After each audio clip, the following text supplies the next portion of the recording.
Hello दोस्तों, स्वागत है आप सभी का लर्न विद प्रियांशी में। तो आज की इस वीडियो में हम लोग जानने वाले हैं प्रकाश के अपवर्तन के बारे में, जो कि आपके बोर्ड एग्जाम के लिए बहुत ही इंपॉर्टेंट है और लॉन्ग में पूछा जाता है। ठीक है, केवल अपवर्तन नहीं पूछा जाता है, परावर्तन भी पूछा जाता है। ठीक है, तो जिसके लिए मैंने एक वीडियो पहले ही बना दिया है, तो उसको देख लीजिएगा। प्रकाश का अपवर्तन अपवर्तन ये ज्यादातर पूछा गया क्वेश्चन है। ठीक है,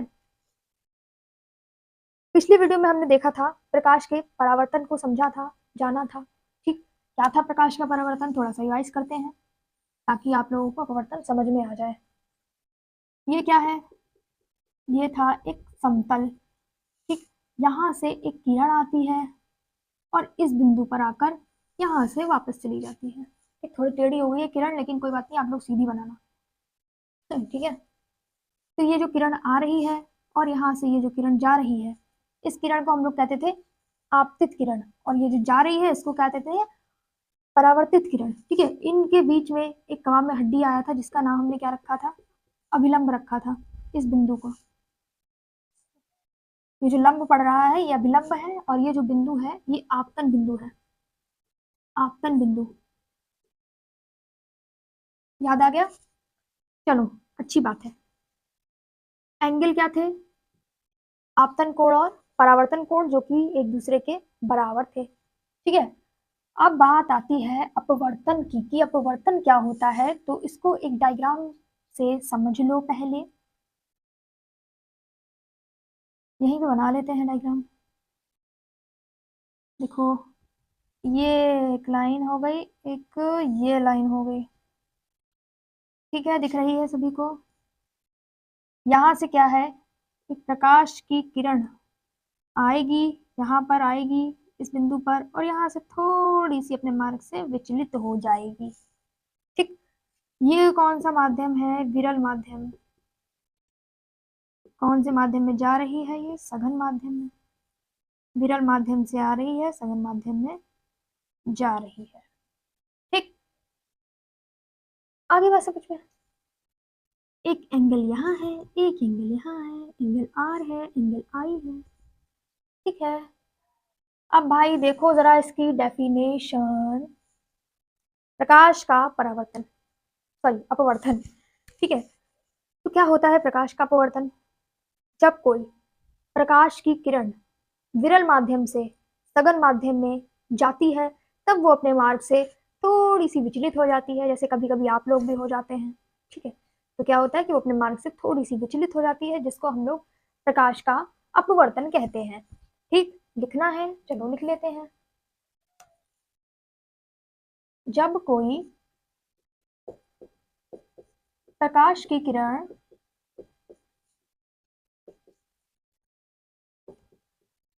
विरल माध्यम से, सघन मत लिख लेना, यहाँ पे विरल होगा। ठीक है, विरल माध्यम से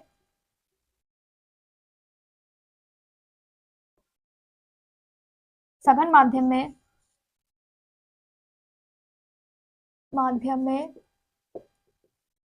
जाती है या प्रवेश करती है, तब क्या होता है बच्चों? तब होता है, तब वह अपने मार्ग से विचलित हो जाती है।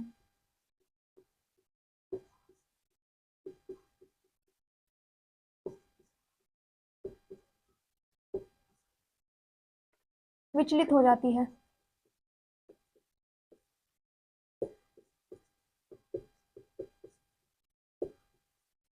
आगे बात समझ में? छोटी सी डेफिनेशन है, आप लोगों को याद हो जाएगी जल्दी ही। ठीक, डायग्राम के माध्यम से समझ लो जरा। क्या लिखा है कि जब कोई प्रकाश की किरण विरल माध्यम से, ठीक है, ये प्रकाश की किरण किसी माध्यम में चलकर आ रही है।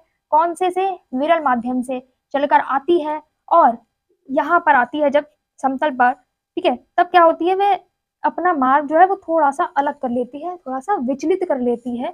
ठीक है, उसी को हम लोग क्या कहते हैं? अब प्रकाश का अपवर्तन कहते हैं। उम्मीद है समझ में आ गया होगा। अब फॉर एग्जाम्पल घर में भी ट्राई कर सकते हो।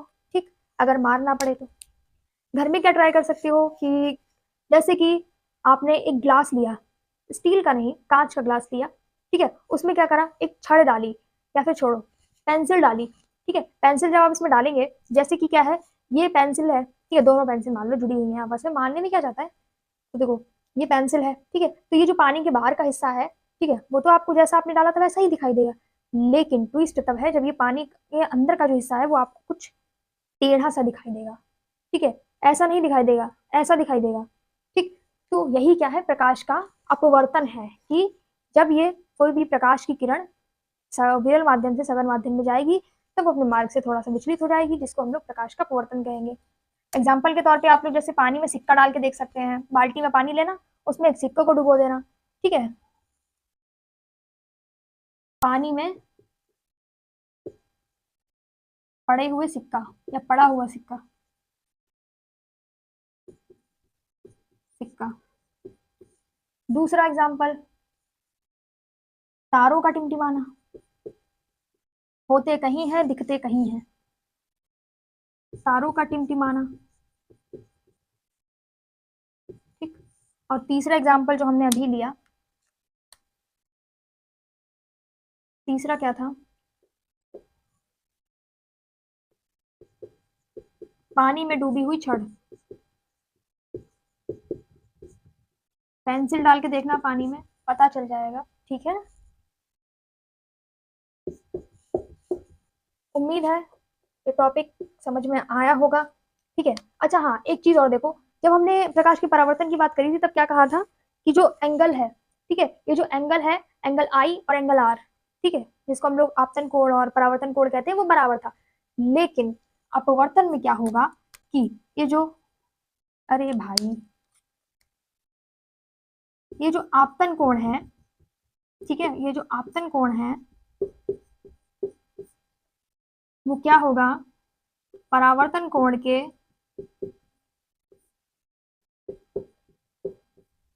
बराबर नहीं होगा, ठीक है, I is not equals to R, clear, ठीक है। तो बस इतनी सी चीज थी जो आपको याद रखनी है बच्चों, अच्छे से लिख के आना पेपर में, ठीक है।